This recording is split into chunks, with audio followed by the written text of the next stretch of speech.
All right, hello everyone. Welcome to my data analysis presentation. Data analysis by me. All right, so this is something I was actually kind of working on a couple weeks ago as we kind of get closer to our PSSA, and I was giving some unit tests, and I was wondering two things. How can I assess or show growth in math class? And this is a big one because we have a lot of data meetings where our ELA teachers, our language arts teachers, are essentially teaching the same skill from the beginning of the year to the end of the year. And when they give assessments, they can see if the students are getting better at that particular skill. The issue that we have in math is that every week, every day, I'm teaching a new skill. Every unit test is a new skill. So it's difficult to compare, unit test number 1 versus unit test number 2 to show growth in our students because they're different skills. They're new things that are being learned. So I wanted to investigate how can I show growth through those unit tests, or can I show growth? And second, as part of that, these ELA scores are meant to predict PSSA. They say, hey, we've gotten better at these certain skills, and therefore this is what we should see on PSSA. But we don't really have that for math. So I wanted to investigate how can I do that. So what I did, was I pulled last year's all of the last year's unit tests, and then their correlating PSSA scores. So if we go across, this is for one student, how they did on Unit 1, Unit 2, Unit 3, Unit 4, Unit 5, and then their PSSA score. And what I wanted to see is if there was a connection between their unit scores and then their ultimately their PSSA. There's about 70 more data points that are lower here that I have on an Excel or Google spreadsheet that you just don't see. So this is our raw data. I did a couple things with it, but this is the first thing I did, was that I turned it into this graph that has unit scores on the horizontal axis and PSSA scores on the vertical axis. And these are actually their average unit scores. So on the bottom, it's the average test throughout the year. So this does show pretty clearly that there's a correlation, and I'm going to talk more about the correlation at the end.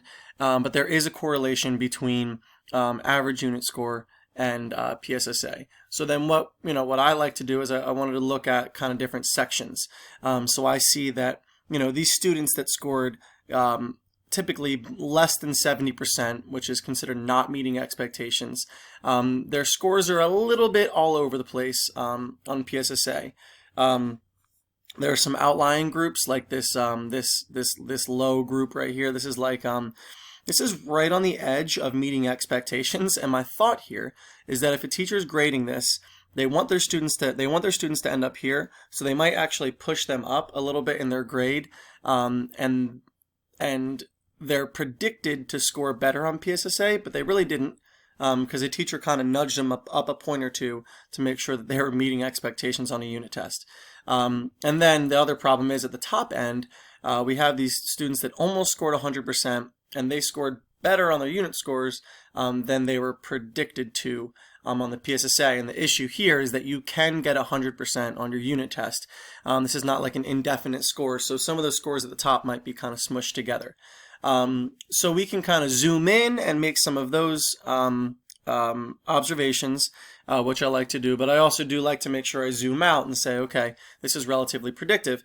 And at the top we can see, well, I'll talk more about that later, but there is a pretty good correlation going on here. So then I did a similar thing. So that was 4th grade last year, a different teacher. This is my data from last year. And I pulled up again, there's unit scores and their PSSA scores. I actually wanted to see what the range was and if there was a relationship between the range in their unit tests and how well they did. And I typically did find that the worse they did on unit tests, the larger the range and score was, because they're like, sometimes I'm 60%, sometimes I'm 40%, and the opposite was true. The higher they scored, the lower their range was, because they're kind of always in that pretty high range. So I think that decreases the predictability of it. Anyway, so here's my data relation to average unit test score and PSSA, and you can see I kind of have this weird funky thing going on where everyone below is 60%, which is almost in that guessing range on the unit test. They kind of all did relatively poorly on the PSSA, and it seemed as though these low scores were not, I mean, they just weren't. These low scores are not predictive of PSSA score. My thought is because there's kind of just guessing and it's hard to really figure out. So if I really wanted to do an analysis, and I did this with a different graph, I actually took these data points out because they weren't useful to me. And if I did everyone that was like 65% and above, then we see this pretty good correlation going on. This low group kind of really throws off my line. But again, useful to note, what students are scoring higher and what students are scoring lower. So this was pretty useful for me. Okay, so then what was some actual analysis? So we did I used Excel to do the R squared score, which is basically what percent of the PSSA score that is explained by the unit test. So in fourth grade, 62% of their PSSA score was reliant upon, or could it be explained by, how they did on their unit tests. In fifth grade, 65% of how well they did, and on sixth grade, 67%. So you can see that these unit tests can be pretty well related to PSSA scores. So this means that if we look at this 65%, so that's my score. So that means that there's pretty much 35% of other things out there that are going to affect their PSSA score. So the unit test is actually pretty predictive here. Now, obviously, there are some more complicated statistical things that I don't fully know about, but this shows me kind of on that zoomed out level that I can make a pretty good prediction of the PSSA scores based on unit test scores. So this was pretty useful to me. The last thing I noted that was pretty interesting, this is what is this, grade, I think this is sixth grade data. So this number here is the correlation coefficient between the Unit 1 test and PSSA. So it's 0.76, highly correlated. Unit 2 to PSSA, 0.76, highly correlated. Unit 3, 0.77, highly correlated. Unit 4, 0.68, a little bit less, but still very highly correlated. A 1.0 is a perfect correlation.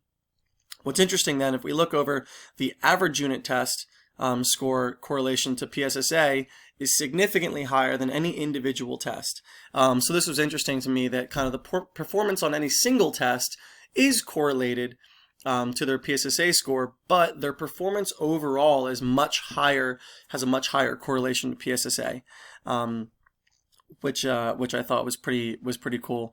So we can kind of use this, to motivate students or to look at scores and say, okay, hey, this was a lower unit test score. What could we do next time, to bump that up, to continue to increase, and not have this be like hey, you're locked into this score, because we know that your performance over the course of the year is going to affect your PSSA score more than any individual test. So by doing this research, I had way more questions than answers. At least shows me that our unit tests are useful to look at, but it definitely left me with more questions than answers. Questions like, if I increase their unit test scores, is that ultimately going to increase their PSSA score, or is there some hidden variable? Is there some latent variable that controls both their unit test scores and their PSSA scores? And is that variable within my control or outside of my control? So definitely brought up some interesting questions that I'll continue to look at after I do my research paper for this class. All right, thanks for listening.